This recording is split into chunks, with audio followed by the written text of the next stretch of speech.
How will the Chargers hiring Jim Harbaugh as their head coach impact the Rams? What's the latest on Raheem Morris and his quest to get a head coaching job? Is Sean McVay a better coach than Kyle Shanahan? That's coming up next here on Locked On Rams. You are Locked On Rams, your daily Los Angeles Rams podcast. Part of the Locked On Podcast Network, your team every day.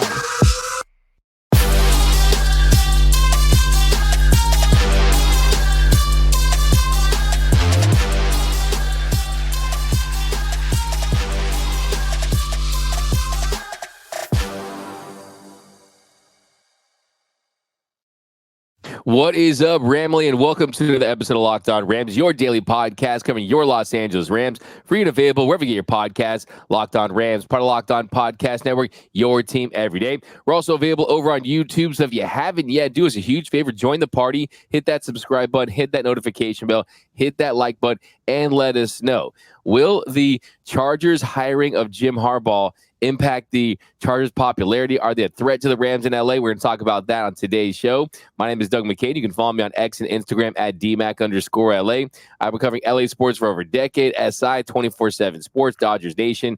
Now here for Locked On almost a year now. And as always, I'm joined by the Rams pre-half and post-game show host for the Rams flagship radio station, ESPN 710 LA. He just completed his 8th season covering the team. The People's Champ, Mr. Travis Rogers. You can follow him on X at Travis Rogers. And on today's show, the coaches episode, who is a better coach? Who is the more valuable coach between Sean McVay and Kyle Shanahan? What does the future hold for Raheem Morris? Will he be back as Rams defensive coordinator? We're going to start with the Jim Harbaugh Chargers hiring. We're going to talk about that. But first, this episode of Locked On Rams is brought to you by PrizePicks, the easiest and most exciting way to play daily fantasy sports. Go to PrizePicks.com/LockedOnNFL and use code all lowercase Locked On NFL for a first deposit match up to $100. So, of course, Travis, the big story in the NFL, the Chargers get their guy. After weeks of speculation, we knew it was going to happen. Yep. He ends up in Charger bolts, and I just could not be happier for all 10 Chargers fans. Look, yes, the Chargers have an uphill climb. The Chargers have bad owners, which may be unsurmountable. I think we're about to find out. We're about to get an answer to the question that if you have really good players and a really good coach, but terrible ownership, can you still win football games? We're going to get an answer to that question because the Chargers do have good players. The Chargers now have a highly competent head coach, and they still have terrible owners. So we're going to get an answer to which of those things matters the most. Look, the Chargers have a steeper climb than the Rams have, right? Let's be perfectly honest about this. Neither the Rams nor the Chargers are the most popular team in Los Angeles. It's true. They're not. Quite frankly, the Rams could probably make a case for number 2, but they might be number 3. The Chargers are number 27. So they're further down the list, and they have a steeper climb. But this is what happens when you leave a vacuum in a city for 22 years.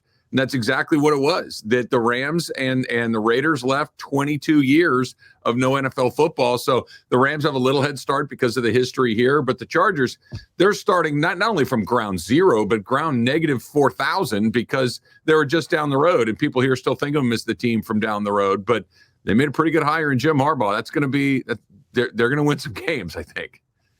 Yeah, you said it best. I see people out there, the Chargers are back. The Chargers are back. No, at best, the Chargers have arrived. Right? Back from what? Okay, exactly. So, yeah, and look, like you said, I mean, hey, this is a big boy move, right? This is a big boy move, and I give him all the credit in the world. Go out there and get a Jim Harbaugh coming off a national championship win. It was job finished for him in Michigan. So I give him all the credit in the world because it was a good hire for them, something that moves the needle. You don't necessarily get such a recruiting pitch vibe from NFL teams, but this is someone where almost there's a recruiting element to this, right? It's Los Angeles. Yes, you don't have some of the state income tax benefits that you have in Arizona or Florida, but teams are going to want to play for Harbaugh. They're going to want to play with Justin Herbert, and this is the most buzz that they've had in a long, long time, if not ever. And yeah, I think it's a good move for them. Now, to your point, though, about the Rams have won a Super Bowl. The Rams have a very strong infrastructure with an owner that has limitless pockets, that has the black card, right? Money is no object when it comes to building a champion. And say what you want about Jim Harbaugh, and yes, maybe it was because the lights turned out in the Super Bowl, but he doesn't have a Super Bowl championship, and Sean McVay does. Yeah, look, the Rams are in a great spot, and the Rams have, like you said, Doug, they have the right ownership group, they have the right executive group, they have the right general manager, they have the right head coach. That is a recipe for continued success. So the Rams are good. The Rams have SoFi Stadium. The Rams have the Super Bowl championship, like you're talking about. They're set up to be the team in Los Angeles, and they get closer every single year. A season like last season gets them closer to that goal. But look. Make no mistake, Jim Harbaugh is an excellent coach. He's a pain in the neck. He's a guy that wears out his welcome relatively quickly, but what he is extremely competent. Extremely competent. USD, winner. Stanford, who never wins, winner. The San Francisco 49ers, when he showed up, were nowhere, winner. The Michigan Wolverines, we just saw it happen. He's going to come in, they're going to win, they're going to be good, they're going to make noise, and he gives them instant credibility the second he walks in front of that podium. He's not even this much likable. He's a deeply unlikable person, but he's a good coach. And they're going to win some games because they got the right quarterback, the right coach, and they're going to go win. I really believe they are. Yeah, I think that if you look at their cap situation, it's not an ideal cap situation. That's the only reason why I thought maybe he would seriously consider signing with the Atlanta Falcons. But San Diego, of course, is where he played his game. He's played his football. He had the connections there. I actually looked it up. The Rams played the San Diego Chargers when he was the quarterback there. The Rams absolutely destroyed the Chargers in that game. It was like 55-27. It was a blowout, but still, yeah, I mean, the natural fit was there. Also, too, it makes a lot of sense because this was the team where he could get a lot of power, a lot of control. There's not a lot of teams out there that were going to offer him that. Remains to be seen if they can make the right personnel decisions. Can they draft? Can they develop? There's still a lot of questions, but at the end of the day, you got the big whale, right? You got he's not the Ohtani of NFL head coaches, but he's close to it. He's the best guy on the board. Right, like the Chargers almost couldn't foul this one up because there are 4 guys that were available, and if you landed any 4 of them, I think anybody that follows this league would have said, "Yeah, they got a good guy." They could have gotten Harbaugh, who they got. You could have got Vrabel, you could have got Carroll, you could have got Belichick. Any of those 4 guys, you'd be like, "Yeah, they got a good coach," and they're going to be better with one of those coaches.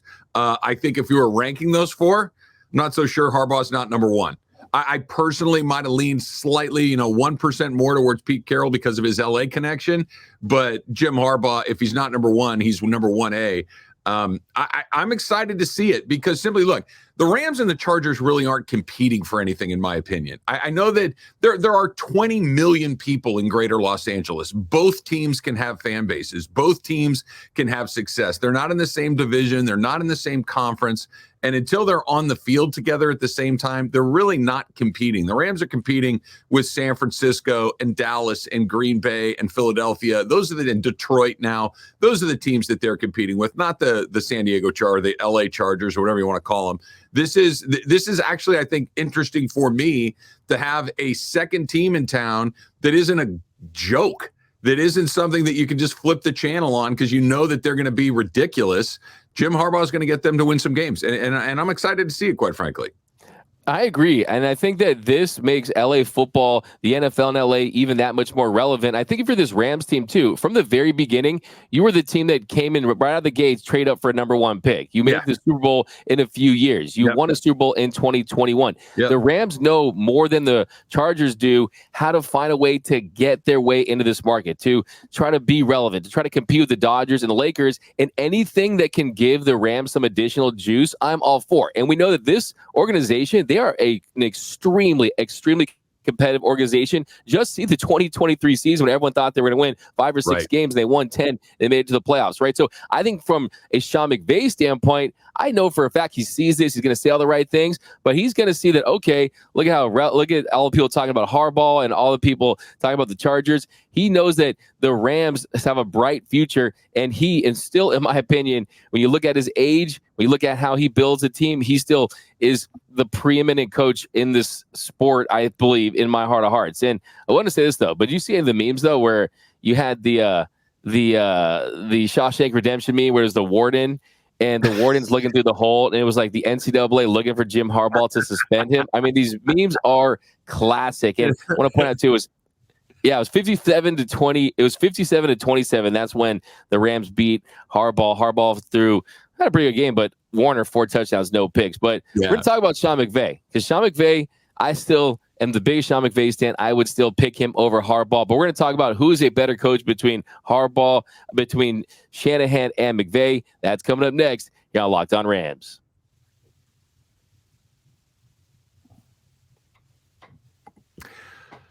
Passion, drive, and patience. What brings home the winning trophy is also what keeps your ride or die alive. eBay Motors has everything that you need to maintain your vehicle and level it up to peak performance, from superchargers, roof racks, exhaust kits, LED headlights, and more. Whether you're into speed, power, or style, eBay Motors has you covered. With over 122 million parts, that's a lot. With over 122 million parts for your number one ride or die, you'll always find exactly what you're looking for. And with eBay Guaranteed Fit, your part is guaranteed to fit your ride every time or your money back. Because with eBay Motors, you are burning rubber, not cash. With all the parts you need at the prices that you want, it's easy to turn your car into the MVP and bring home that win. So keep your ride or die alive at ebaymotors.com. Eligible items only. Exclusions apply. eBay Guaranteed Fit. Only available to U.S. customers.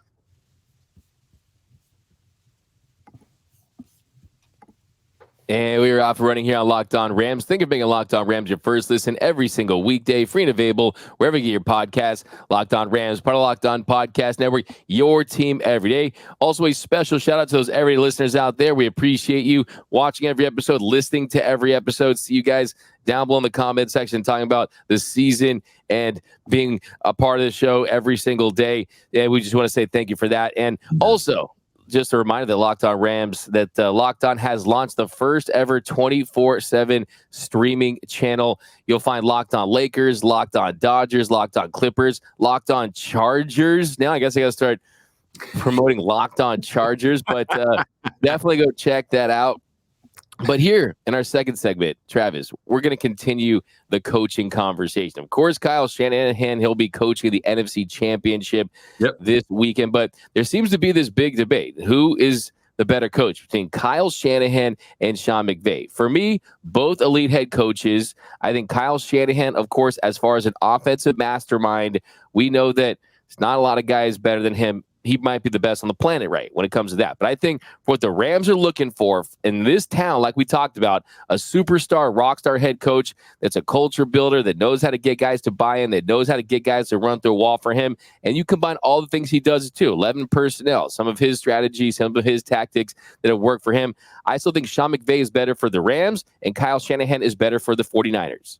Yeah, I think that it's interesting to kind of look at it like this, right? When we talk those 4 coaches that we talked about, well, 3 now that are available to be hired by the rest of the league. You're talking about Pete Carroll, Mike Vrabel, Jim Harbaugh, and Bill Belichick, those 4 guys. And I think that never mind the vacancies, right? Like Carolina has a vacancy. Washington has a vacancy. Some of these jobs have been filled, but these teams that are looking for head coaches is one. But look at the other teams that have a coach. And I'm sure that somewhere in a meeting, on a telephone call, they had this conversation about, hey, is our guy better than one of those guys? Is our guy better than Bill Belichick? Is our guy better than Mike Vrabel? Do they give us a better chance of winning those?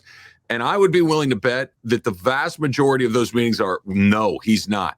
The Rams are. The Rams have a better guy than those guys, or at least as good, if not a lot better. I think San Francisco's probably in that same group. If you're going through the rest of the league and you're saying, is Mike Vrabel better than my guy? The answer almost across the board is yeah, unless it's Andy Reid or one of those guys, or Sean McVay or Kyle Shanahan.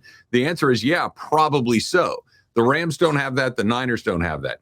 It's your favorite flavor of ice cream, right? That you like chocolate, another guy likes Rocky Road. It's neither one's wrong. It's just what you like better. I think what the Rams have is the most important thing. They've built culture. And you said it a second ago. The Rams win. The Rams have been to the playoffs virtually every season. The Rams have been to the Super Bowl twice. The Rams have won a Super Bowl. You could say almost exactly the same thing other than a Super Bowl championship for the Niners under Kyle Shanahan. But what both of these guys have done is built cultures. And that's virtually impossible to do. Try to remember what it was like with that Rams culture prior to Sean McVay's arrival. It was boring, dull, uninteresting, get your butt kicked culture, right? That, we're not going to do any more 7-9 BS. Right. You went 4-12 when you showed up. You didn't do it. And this is what Sean McVay did like that. It's what Kyle Shanahan did when he rolled in there, taking over for guys like Tom Sula and Jim Kelly or Chip Kelly, I should say. And they changed the culture. They made it a winning culture. That's the hardest thing to do. They're both great. I'll take McVay. I'm not looking to move on from them at all, but they're both unbelievable head coaches. 100%. Could not agree with what you said anymore. I mean, first of all, though, did you say Chip Kelly? Because if you're listening in Michigan, I think you should hire Chip Kelly. Great offensive mind. Michigan, go out there, hire Chip Kelly. He will just bring back that national championship. Like Larry Coker, get you back the second year. Go and hire what more Chip. could you? What better testimonial could you get than from a Bruin fan who wants you to hire their coach? Right? Absolutely. Hire Chip. Okay, of course. Just a little backstory. I'm a tortured UCLA fan. That's why I want that. But to your point, all those things are 100% true. Knock it out of the park with Sean McVay in the sense that he's someone that brings a different juice, a different fuel to a franchise when he talks to the media, right? When he's doing interviews outside of just coaching, right? He's someone that people gravitate towards. Now, Like I said, there's no such thing as a perfect coach, but I think he's the perfect coach for the Los Angeles Rams. And yes, when you punt on 4th and 14 with one timeout in the red zone, play calling is an issue, the timeout mismanagement is an issue, you're going to have your warts. Andy Reid wasn't always the perfect coach. Andy Reid went to 5 NFC championship games and made a Super Bowl appearance before winning his first Lombardi trophy. But to your point about would you want to upgrade your coach if those other guys are available, the Vrabels of the world, right? You look at Sean McVay, one thing that stands out for me is, remember a couple years ago where if you made eye contact with Sean McVay at any point, you could get an NFL coaching job. If you sold a pair of shoes to Sean McVay, you could become an equipment manager in the NFL, right? That's where he was at. Is that the same for Kyle Shanahan? Yeah, it's a great point that the McVay tree has, like, usually a tree is the Bill Walsh tree, the Bill Parcells tree, the Andy Reid tree that came off of the Bill Walsh tree. It's like, it takes a time to grow your forest. Sean McVay had a forest as a 35-year-old head coach. It's not supposed to work like that. And half the league has a connection to Sean McVay, like you've talked. And the craziest part too, D-Mac, Brandon Staley is the obvious exception to this, but for the most part, the guys that have been in his orbit have been pretty good head coaches, right? You look in Cincinnati, you look in Minnesota, you look in Green Bay, you look at these guys that have been around Sean McVay that have gotten head coaching jobs. They've thrived. They've gone to Super Bowls. They've gone deep into the playoffs. It's that glow or that dust or that energy that he has. And I know that we're going to talk about a potential defensive coordinator for the Rams. I think one of Sean McVay's greatest superpowers is identifying coaching talent. I really do. I think if he says you're a good coach, it's not because he thinks so. It's because you are. And he just knows how to pick those guys. And I know that we can get into that coming up in a bit. And we definitely will. But I will want to throw it out there. Hey, Kyle Shanahan, show me something, right? Yeah. Show me something. If he wins a Super Bowl this year, we might have to revisit this conversation, and you could say they're on equal footing, right? They're very similar in stature. And I think Kyle has a big test with the Detroit Lions. And I kind of think it's funny how, look, if you weren't rooting for the Lions before, now you absolutely are, because you don't want to see the 49ers get number 6, right? And as you mentioned, we're going to talk about the defensive coordinator position and Raheem Morris, because we know Raheem Morris wants to be a head coach, but we're going to tell you why Raheem Morris getting his dream job could be a nightmare for the Rams. That's coming up next here on Locked On Rams. All right, the NFL regular season may be over, but we still have playoff football. We've got championship conference winning football. That means there's still time to get in on the action with FanDuel, America's #1 sportsbook, because right now New customers, you get $150 in bonus bets. That's guaranteed when you place a $5 bet. You heard it right. $150 in bonus bets, win or lose. You place that $5 bet, here comes $150 your way in bonus bets. Who doesn't want free betting money, right? The app, super easy to use with FanDuel. There's a million different ways that you can bet, like live same-game parlays. That's super fun. You can find bets in the new Explore tab. You can find a parlay in the Parlay Hub. That's a great way to find some of the more popular parlays on FanDuel. And, of course, so much more. There's money line, there's spreads. Go check it out. Put the FanDuel app on your phone. Go to FanDuel.com/lockedon and make your first bet a layup. FanDuel, official partner of the NFL. Go do it right now.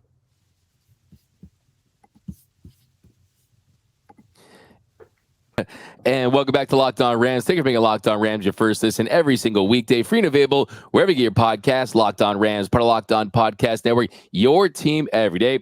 Now, Travis, here in our final segment, we're going to continue the conversation on coaches, and we're talking about Raheem Morris. So Raheem Morris has done a handful of interviews around the league. You've seen Demoff, you've seen Snead. They've really lobbied for him to get a head coaching job. He had a stint as a head coach with the Bucs over a decade ago. It didn't go so well. First question is, do you think he's going to get his opportunity? Because me, it feels like probably not.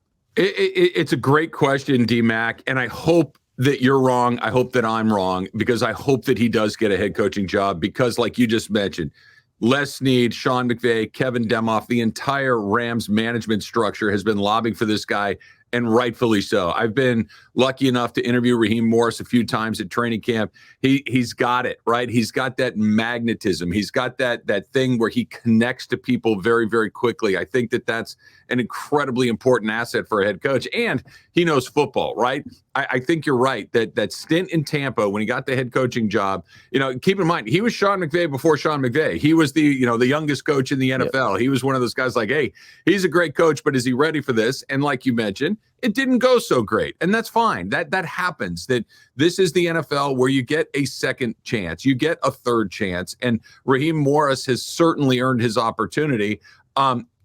I hope so, because I think that he's going to interview really well, and I think that somebody's going to see what everybody else has seen along the way. That being said, what may be his bad luck could kind of wind up in the Rams' favor, where all of a sudden you have some continuity at DC. He's back for another season. Obviously, he did some really impressive work with a group of guys that was incredibly young, probably under-talented by NFL standards, and they still had a team that had a chance to win inside the playoffs. So I hope it happens for him, because I like Raheem. I think he's a really good coach. But if it doesn't happen for him, I think the Rams are going to be the beneficiaries of getting to keep a really good guy on their staff. Yeah, it's really a win-win, right? If he gets a head coaching job, you can look at Sean McVay, and that's another feather in his cap, right? And coaches will want to coach with Sean McVay to earn those opportunities. If he doesn't get that job, you have that continuity, that stability, and a defense that won a Super Bowl, a defense that exceeded expectations last season. I just want to point out, too, I'm not saying he's not going to get a head coaching job, because I don't think he's deserving. I don't think that he's qualified. It's a numbers game, right? And we've seen the Eric Bieniemy of the world out there that should have already gotten their opportunity, and they haven't. So he's 47 years old. He's going to get his opportunity. And like I said, give me a Raheem Morris with fire in his belly to go out there and prove once again that he deserves it. It's only to the Rams' advantage. Now, I do want to point out that I see Rams fans out there. I see some critics of Raheem Morris out there that say, oh, the bend but don't break style. You got DB 7, 8, 9 yards off the line, and you have the performance against the Detroit Lions, where you let Goff go 22 for 22 at one point, and he's getting all these dink and dunks. I also say this: how about you look at a coach that held a top 10 offense to 3 second half points?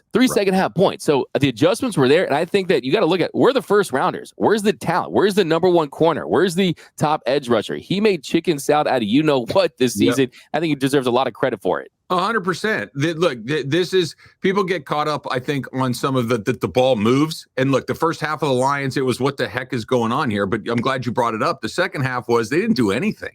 And that, I think, is the mark of a really good coach, is put together a game plan. And if it works, great. But if it's not working, can you get off of that game plan and go to your next thing quickly? And the Rams did. And that defense gave them an opportunity to win that game. They absolutely did. And that was true almost the entire season long, where the defense was the reason that they were in games in the first half of the season while the offense was trying to find its footing. I'm a huge fan of his. And here's the last thing I'll say about this, D-Mac, is if Raheem Morris does get a job, and again, I know that you and I both hope that he does, Sean McVay will find somebody. He always finds somebody. And like I said a second ago, one of his great talents is identifying other talent, is identifying that guy is going to be good in this role. You don't get it right that often by accident. You don't get it right. Now, nobody's perfect. We saw what happened with special teams this year. That was not a good look, and they need to get better there. But for the most part, he has surrounded himself with highly competent assistant coaches and coordinators. And if Morris does get a job, I think he'll do it again. 100%. And I think the great thing about Sean McVay, too, is when he brings in guys that are very different from him as far as mindset, as far as what they know. And that's how he learns and he expands his knowledge of the game.